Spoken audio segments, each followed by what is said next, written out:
Hey everyone, this is Chirag from dconcloud.com. In this video, we are going to spin up a Linux EC2 instance in Singapore region. Before spinning up an instance, you need a valid AWS account, which you can create by visiting aws.amazon.com. Account creation will take few minutes and activation will take few hours. Once everything is completed, you will be able to log in and able to see the management console like this. So I created a fresh account few weeks ago, and we are going to spin our EC2 instance in this account.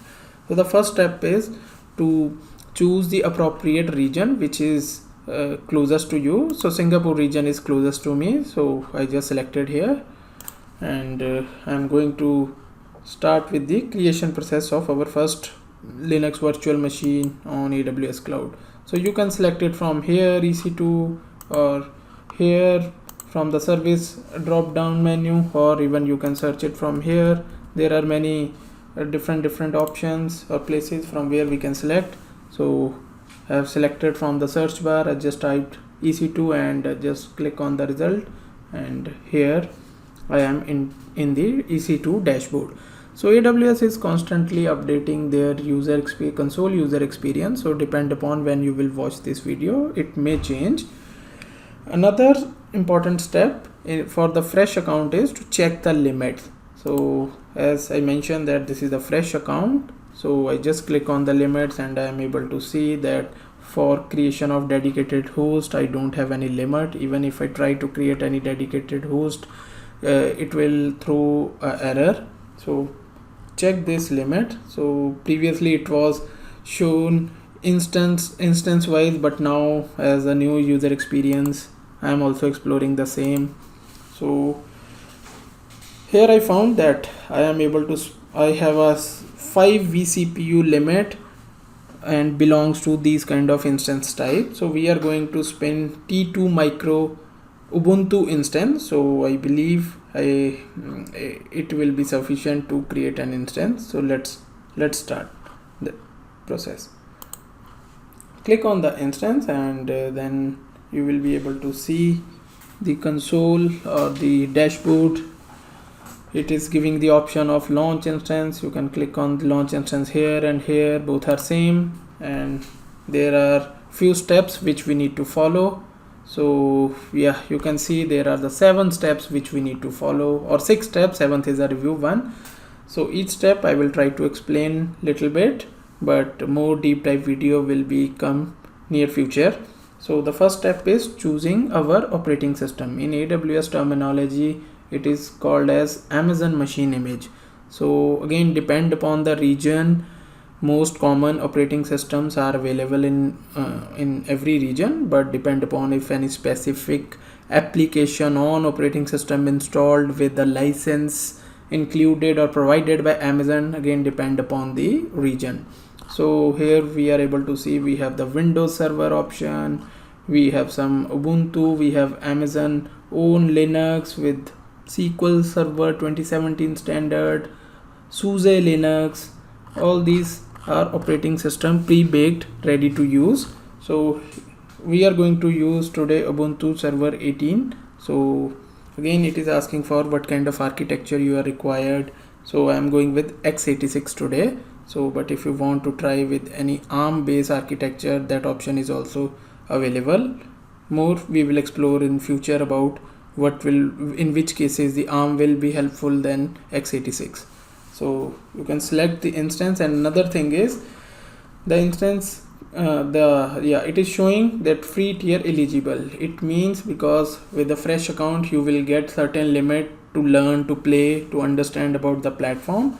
So even a Windows, because Windows is a licensed operating system, so Amazon is providing under certain limits that you can spin up and try to learn about this platform. So we are going to select our Ubuntu today, and in the second step it is asking or providing us the option to choose the size. Again we can see it is mentioned free tier eligible. It means that this instance type, which is having a 1 vCPU with 1 GB of memory, that can be covered under free tier, but we can select the other instance type, again keep remember about the limits of an AWS account. Let's say if I try to play with this, because it showed me that I have only 5 vCPU limit and this instance type is having 96 vCPU, so for sure it is gonna fail. So we are going to stick with T2 micro today. So let's select this T2 micro, and again keep remember that all instance types are not available in all the region. So in the next step, it is asking for the option what kind of, how many instances we want to spin up. Again, as this instance is having a one vCPU, so in account we have the 5 vCPU. We can put, let's say 2 or 3 or 4. It will spin up in the single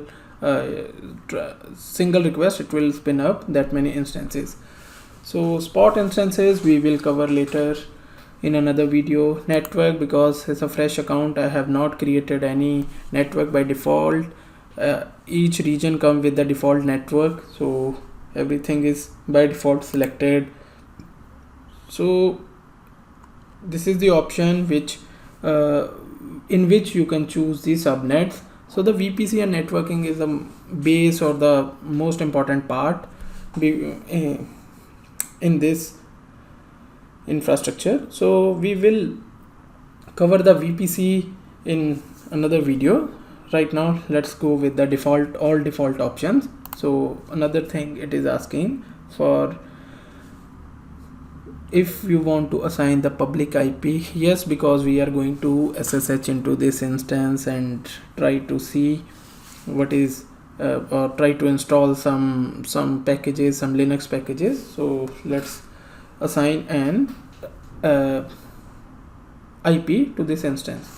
So these all options are depend upon what kind of use case we are having. So we will explore more in the later video, but important thing is here is tenancy. So tenancy is a shared, because it's a cloud and it's a VM, it is running on a hypervisor, so by default it's a shared tenancy. Dedicated and dedicated host come in the different kind of use cases where some kind of licensing of any application is going to apply, and we need a visibility to the actual physical host level thing rather than the hypervisor. So again we will explore this later. So let's go with the shared tenancy.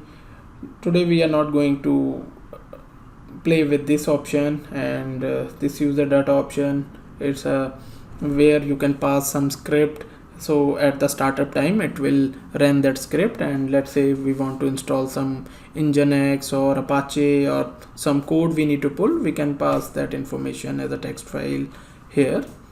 So in the next step we are going to add the storage part. By default it is selected that 8 GB for the Linux instances minimum. Let's say if I try to play with 6 GB, I think it will give some kind of error. Yes, as it mentioned that for the Linux 8 GB is required, so it's sufficient for today's purpose, because we are not going to put any application in this instance. So another volume type again we will explore. So by default let's go with that, and it covers under the free tier. Tag, if you want to add some kind of, let's say, name tag, we can add here.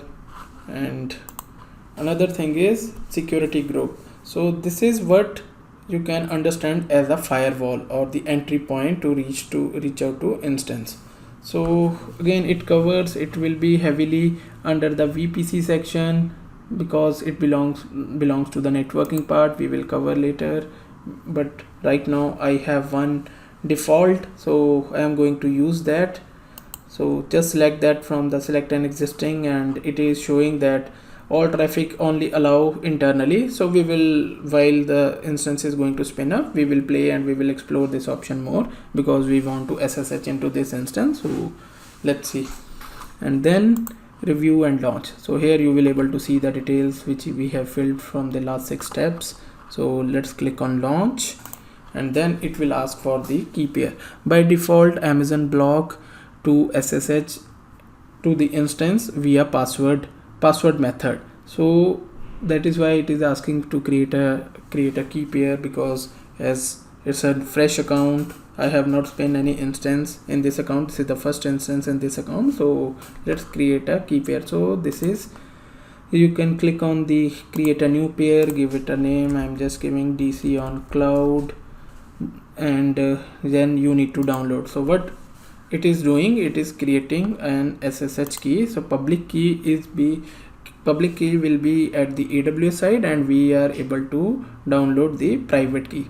So make sure we will save this file safely, because it will be required to launch our instance to do SSH part. If we lost it, then we need to do the troubleshooting to enter in our instance. So as I downloaded this, I'm going to launch instance. So it will take maybe a minute or two to spin up this instance. Meanwhile, we can explore the security group option. Security group, again, you will find inside the VPC section, as well as here in the network and security. So I am just going to enter in the security groups, and I think maybe console got hanged. Let's see, I'm just refreshing my page.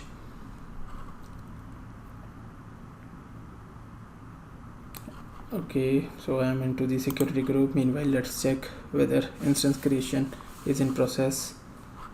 Yes, as it will started, it is showing running, and some status check initializing. Maybe in another minute it will be available, and we can see some information. But let's complete the security group part first.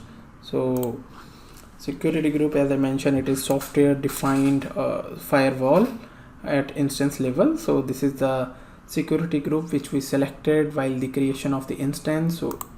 So security group, we need to add our inbound and outbound rule, but inbound will suffice our need because it is the stateful firewall. So let's add a rule. You will see the common protocol options here. We need to SSH into this instance. So let's do the SSH, select the SSH. It will automatically select it. It's the TCP protocol port range, and then another important option is like from where you want to allow the SSHing into this instance. So custom means any custom IP you want to add. Anywhere means it's open to world. My IP, it will automatically start detecting my existing current IP. So I'm going to allow right now it from anywhere, but for the production environment, this is not a good practice. So keep that thing in mind. So just I'm saving, and it will apply immediately. So it opened port 22 for IPv4 as well as for IPv6 globally. So let's see if my instance is ready. So yeah, instance is in process, and we can see some logs also by clicking here or going to the actions, instance setting, some system logs. Right now it has not generated any log. So in these options, we are able to see some properties about this instance, some instance ID that is a unique identifier in AWS world. And as we selected about assign the public IP, so it has assigned a one DNS and one public IP. This is the ephemeral IP. We can assign a static IP also, that may be covered in some other video. And we can see it is asking running state, the T2. In a minute or two, our instance is up, and let's SSH into this instance. Just copy the public IP of this instance and go to your favorite SSH tool. In Windows, the most famous is PuTTY, but you can use some other tool, or even from the git bash CLI if you want. From the terminal or command line way, you can do the SSH. I have XShell installed, so I'm going to use this to SSH into this instance. So here I'm going to create this one new session, just giving a name of Ubuntu 18, and in the host name is our IP, and this is the protocol SSH, and it is running on the port 22. So fill out this information. Let's go to the authentication, because we are going to follow the public private key method rather than the username password. So by default Ubuntu is also a username for this instance, so which we can change after SSHing into this instance. And in the user key we need to select our key. So I already have couple of key for the different cloud, so I'm going to import my key which I have downloaded when I created the instance. So here I'm going to download the key, and it is here. It's DC on cloud, so I'm just selecting this and clicking the connect part, and hooray, we are able to successfully log in into this instance. And you can see, yeah, it's now Ubuntu, and the private IP is this, which it got from the VPC subnet. Let's reconfirm it once.